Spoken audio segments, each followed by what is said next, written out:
Radhe Radhe Govinda Govinda Radhe Radhe Radhe Govinda Govinda Radhe. May my mind rejoice. This mind job. Yeah. Mind will rejoice. Mind will live in bhava. Senses not. Mind has to help to be in bhava. Yesterday we were reading Raganuga Bhakti is also called mental religion, Mano Dharma, Yeah. because everything is starting from the mind. Yeah. Where you put your mind, That is Manovritti or Chittavritti, Yeah. which circle you are moving in. Yeah. You see others traveling in Europe, you will check this. Big gurus. They are still living in Manovriti. This mercy come only in Vrindavan to realize. To understand, to listen from a Rasika Vaishnava about this. This is hard to find. If you say na, to live in the mind in European world, they will say you are crazy. Live in the mental Concoction, concoction. speculation. We say, they say you become crazy now. They think that what is happening, that you have to live with the mind, ego mind. But here, Actually, the true meaning that we can understand now is completely opposite that we was listening in the beginning. They always say, oh, feelings, everything Maya. Now we learn you have to live in the feelings. Then they say, oh, don't live in your mind. But now we listen, we have to start from imagination, your swaroop, and like think about, use your mind. So it's complete opposite teaching from what we listen at the beginning, what we are learning now. I was in South America, they said, now become sentimentalism. Sentimentalism. I was so crazy to them. 1 day, 2 days. Every teaching is like this. You took this medicine? No. Sentimental, yeah. Don't become sentimental, Mataji. Especially to the Matajis, they always say like that. Lukiria. Because they know only Manovriti of the senses. They have no idea of soul and Chittavritti. Yogi also, they are talking like this. Yeah, over the years to listen this Advaita, no? Like you can immediately say when people are influenced by Advaita. Bring this. Yeah, give me one paper. Yeah. It's so dry. It's all we are learning Advaita philosophy. Advaita philosophy. Yeah, Advaita. Advaita. We are all practicing this. And say that don't follow this, and we do this. Swami, right or not? Right. You are better today. Huh? What is surprising or what makes difficult for the Dhyanis to go to Bhakti, sometimes it feels like they have compassion with the Bhaktas. They think the Bhaktas, they are so much in Maya, we need to help them. They always want to teach you. They want to bring you out of your prema illusion, Gurudev. Thinking God has a form, oh my God, this poor Bhakta, we need to protect, we need to help them.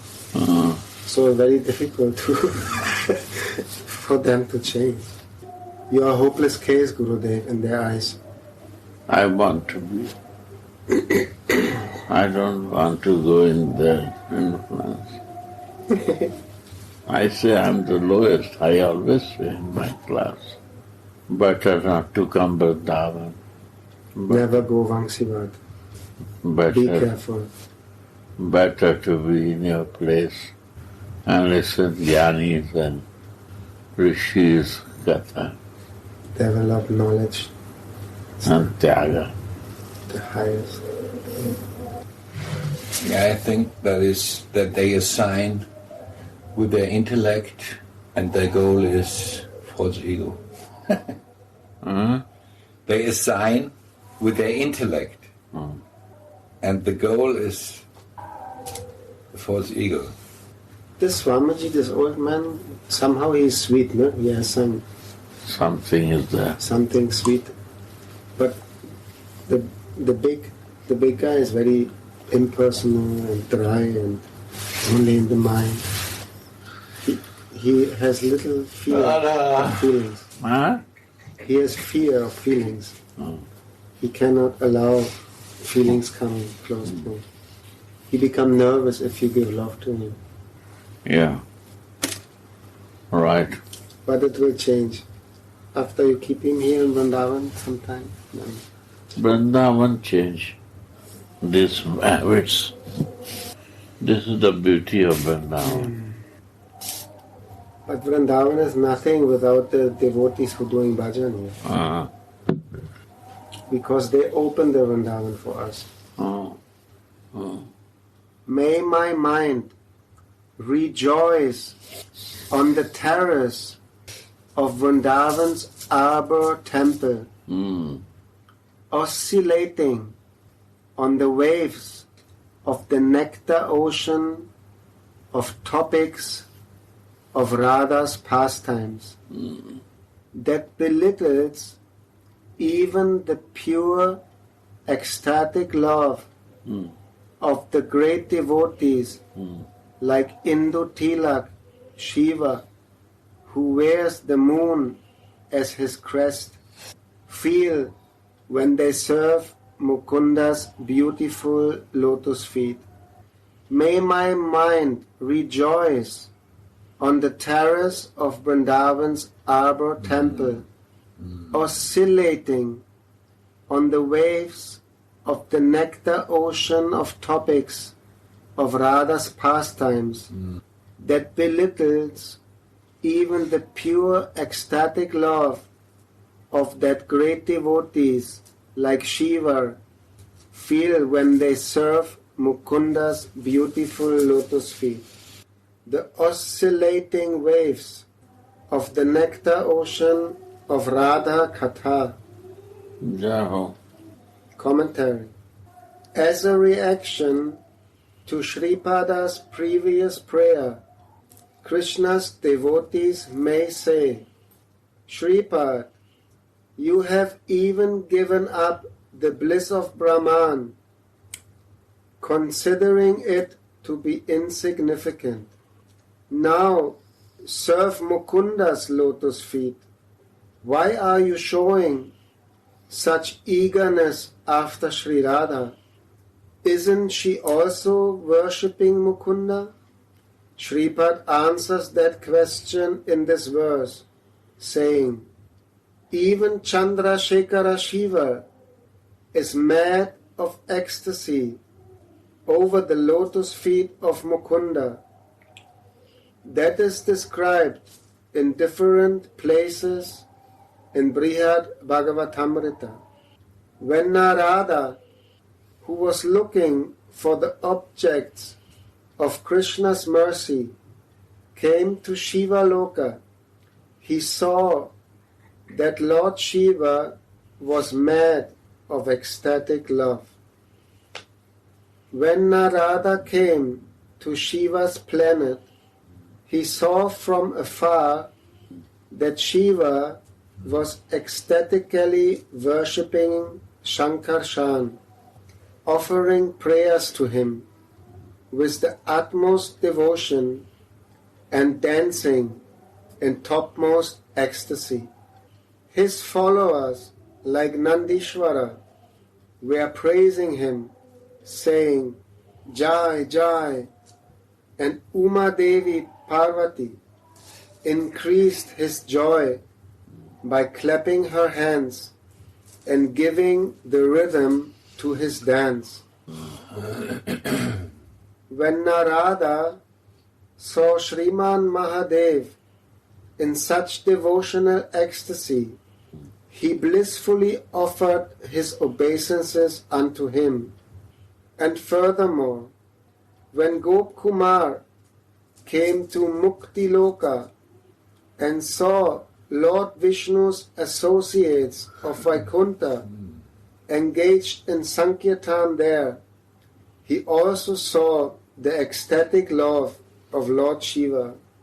But despite all the ecstasy of Shiva, Parvati, and Nandi over Mukunda's beautiful lotus feet, Shripad Prabodhananda himself, representing the devotees who are fixed in Sri Radha's lotus feet, considers even this to be insignificant.